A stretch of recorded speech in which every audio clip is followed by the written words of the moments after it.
ओंथिया बहा थाखो दिनै जिबादि थगायबाय प्रमद बर'आ दा बावैसोनो लैहोर लैहोर माने रायजो राजाफोरजों बा बिमा माहारिफोरजों होसोजानायसो सम्भाबना दङ। बेखायनो बिनि नाटक बिनि ड्रामा बिनि बायदि बायदि रावजों फुस्लाया मानो गाव भट मोननायनि खुनु बेयावहाय रावबो माने बिथांखौ सापर्ट खालामनो नाङा, बिथांनाव भट थुनो नाङा।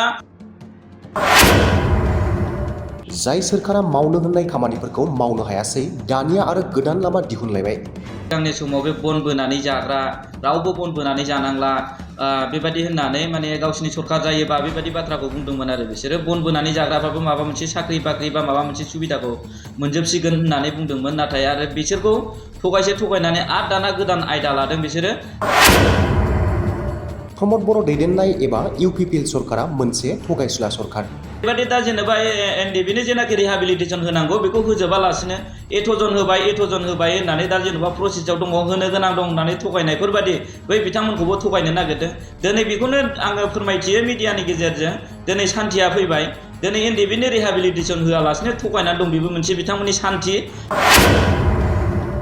इउपिपिएल सरकारनि 1.5 लाखनि गोदान स्किमखौ लानानै सोंखारिदों बारग' एनडिएफबिनि सोद्रोमा समर बसुमतारिया। दाना हिनजावफोरनि गावसिनि जेनाखि इउपिपिएल सरकारनि जेनाखि बेरा बेखौथ' बेराखौ सिफाय दिनै बिसिनि बे जे बेरा सिंनि जेनाखि खेथिखौ जालांजोबनानै बिलाइ मोजां खेथिखौ जाजोबनानै दा देन्था जोबसै। दा बे देन्थाखौ हानो थाखायनो बिमा माहारिफोरखौ थिम खालामनानै 1.5 लाख होगोन होननानै थगायगासिनो जाहैदों। बन दानना जाग्रा खामला मावनानै जिउ खुंनाय बर' सुबुंफोरा बैफोर खामानिखौ मावनो नांनाय नंला, साख्रि मोनजोबसिगोन होननानै सरकार दानाय इउपिपिएल सरकारा मोनसे थगायसुला सरकार। एक्स एनडिएफबि समर बसुमतारि। बेनिखायनो थगायजानो नाङा आरो गोमानाय मोन्थाइफोरखौ मोनफिननो थाखाय बिपिएफ हान्जाखौ हेफाजाब होनांगौ आरो फैगौ समाव बिपिएफनो भट होनानै बिपिएफ हान्जाखौ सरकार दाहोफिननांगौ होननानै बुङो बारग' एनडिएफबिनि सोद्रोमा समर बसुमतारिया।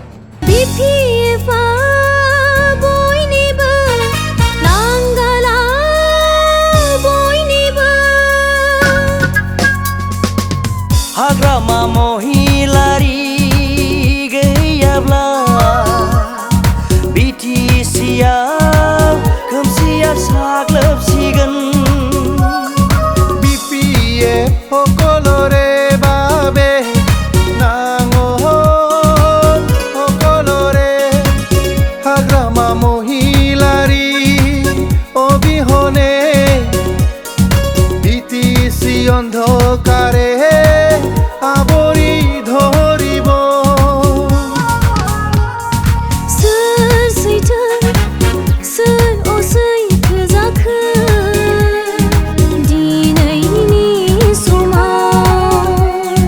सैथो जोहोलावखौ जों लाबोफिननांगोन जोंनि बिटिसि। सिगांनो निउस पर्टेल बिथांनिसिम गोजोननाय थाबाय। लोगोसे दिनै आङो बेयाव बुंनो जेनाखि बाथ्राखौ बुंनो होननानै आङो दिनै गसंदों। दा बे गसंनायनि बेलायाव ओरैबायदि जादों, मानो होनबा दानि जेनाखि सरकारनि नाटकआ ओरैबायदि नाटक खालामगासिनो। मानो होनबा बे नाटकआ जाहैबाय सिगांनि समाव बे बन बोनानै जाग्रा रावबो बन बोनानै जानांला बेबायदि होननानै माने गावसिनि सरखार जायोबा बेबायदि बाथ्राखौ बुंदोंमोन आरो बिसोरो बन बोनानै जाग्राबाबो माबा मोनसे साख्रि बाख्रि बा माबा मोनसे सुबिदाखौ मोनजोबसिगोन होननानै बुंदोंमोन। नाथाय आरो बिसोरखौ थगायनानै आरो दाना गोदान आयदा लादों बिसोरो। दाना हिनजावफोरनि गावसिनि जेनाखि इउपिपिएल सरकारनि जेनाखि बेरा बेखौथ' बेराखौ सिफाय दिनै बिसिनि बे जे बेरा सिंनि जेनाखि खेथिखौ जालांजोबनानै बिलाइ मोजां खेथिखौ जाजोबनानै दा देन्था जोबसै। दा बे देन्थाखौ हानो थाखायनो बिमा माहारिफोरखौ थिम खालामनानै 1.5 लाख होगोन होननानै थगायगासिनो जाहैदों। दा बेखौ खोनानानै आङो थानो हायैनि बेलायावहाय आङो बे बाथ्राखौनो साफ्रोमबो बिमा माहारिफोरनिसिम बा रायजो राजाफोरनिसिम आं बेखौनो फोरमायहरनो होननानै गसंदों। मानो होनबा बे देन्थाखौ हानानै मा मोनबावनो, माखौ फाननानै बिसोरनो सासेयाव मोनसे टिमाव 1.5 लाख खरि होनो। दिनै 12 जन खरि टिम बानायोबा गामि दरसेयावनो 10-15टा जुदि टिम जायोबा होमबा दिनै अल बिटिसिआव खय हाजार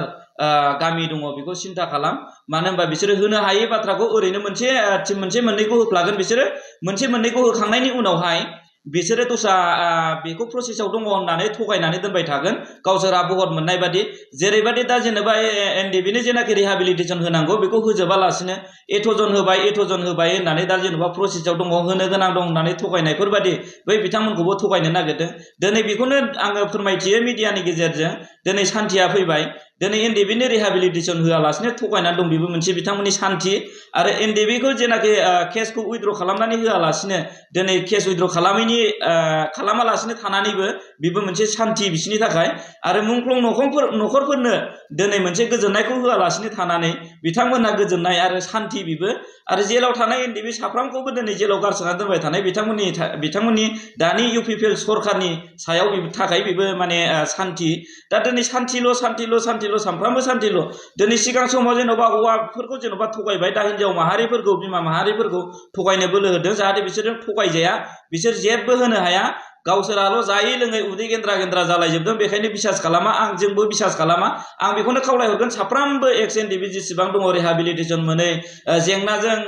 खस्थ'जों सोलिनांनाय भुगिनांनाय बिथांमोनखौ आङो गासैखौबो खावलायहरो बिपिएफ दोलोखौनो सापर्ट होनो मानो होनबा बिपिएफ हान्जाया सरखार दायोब्लासो दिनै मोननांगौ जेनाखि मुंख्लंफोरनि एखेसिया बेजों लोगोसे एनडिबिनि जेनाखि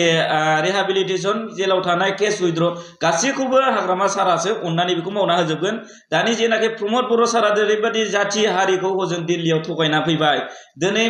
साफ्रामबो रायजो राजाफोरनि दिनै सेक्रिफाइस खालामनाय आन्दालन खालामबोनाया दिनै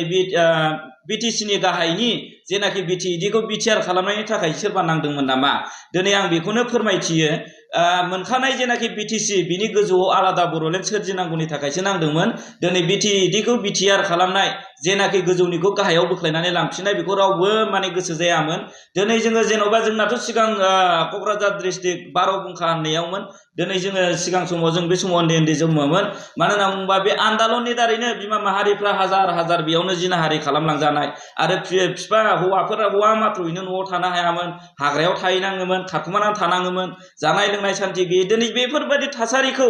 थासारिनिफ्राय मोजां जानो होननानैसो बयबो आन्दालनखौ खालामबोदोंमोन दिनै आन्दालन खालामनायनि ओंथिया बहा थाखो दिनै जिबायदि थगायबाय प्रमद बर'आ दा बावैसोनो लैहोर माने रायजो राजाफोरजों बा बिमा माहारिफोरजों होसोजानायसो सम्भाबना दङ बेखायनो बिनि नाटक बिनि ड्रामा बिनि बायदि रावजों फुस्लाया मानो गाव भट मोननायनि खुनु बेयावहाय रावबो माने बिथांखौ सापर्ट खालामनो नाङा बिथांनाव भट थुनो नाङा आरो जेनाखि बे टिम 1.5 लाख होनो होननानै टिम खालामदों हाग्रानो माबा सिबिं हाग्रानो बिसर फुग्रानो बेफोरबायदि टिम खालामदों दा बिथांमोननोबो टिम मोननैसोखौ होगोन खिन्थु बिनि उनाव गासैखौबो थगायजोबगोन गावहा देरहाखाङोब्ला बिनि उनाव गोलोंदां जाबाय थागोन दा बेखौनो आं बुङो सोरखौ थगायदों सोरखौ थगायाखै बिसोरलाय गासैखौबो थगायदों दिनै जेन'बा सिगां समाव जेन'बा मैहुर खालामनानै जाग्रा बिथांमोन दंमोन फुलानफोर दा बिसोरनोबो थाखा फैसा होनो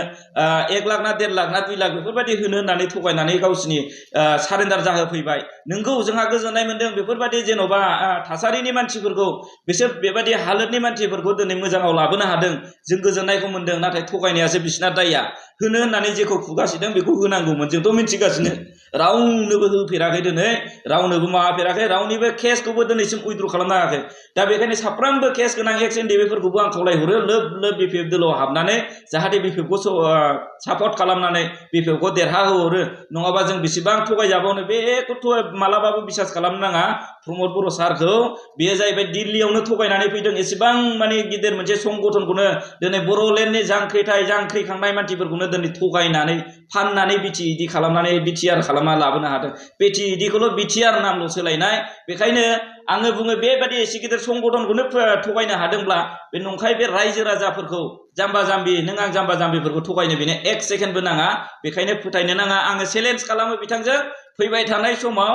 ओरैबायदि मानसिया हाबबाय जेन'बा बिपिएफ दोलोआव जेन'बा जेरैबायदि जिसुवा सारमोन दङ बिथांमोनजों दिनै लोब पाब्लिकफोर दङ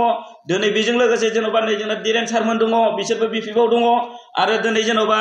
मोजां मानसिफ्रानो बिपिएफआव दङ हाग्रामा साराबो मोजां मानसिफ्रानो बिपिएफआव दंजोबो हाग्रामायानो दिनै हाग्रामा सारानो बिपिएफ दोलोनि सासे प्रेसिडेन्ट हिसाबै बा चिफ हिसाबै बिथांनि मावनायखौथ' जों गाज्रि मोनाखै बिराद मोजां मावदों दिनै रायजो राजाफोरनो हेल्प होदों रायजो राजाफोरनो सापर्ट होदों दिनै मोनफ्रोमबो लामाखौ मावलांदों मोनफ्रोमबो लामाया गासिबो मोजां जाजोबदोंमोन दिनै बिसोरो बे सिगांनि बिटिसि इलेक्सननि जाहां समावहाय बै लामा बुरस' लामाखौदि गावसोर केमेरा खेबै दिनै जेन'बा मिडिया लायै जेन'बा रिलि खालामै दिनै बेखौ कमप्लेन खालामदोंमोन बे लामाखौथ' दिनैसिम बिसोर मावफुङाखै आरो मावफुंजानाय लामा नङा बेखौनो आङो रायजो राजाफोरखौ लानानै लोब लानानै बे लामाखौ आं देखायफिननो आङो बोलो होगासिनो दङ आरो बेखौ आङो बे साननैसोनि उनावनो आङो बेखौ रायजो राजाफोरनो बा सरखारनो बेखौ आसि थुयै देखायफिनगोन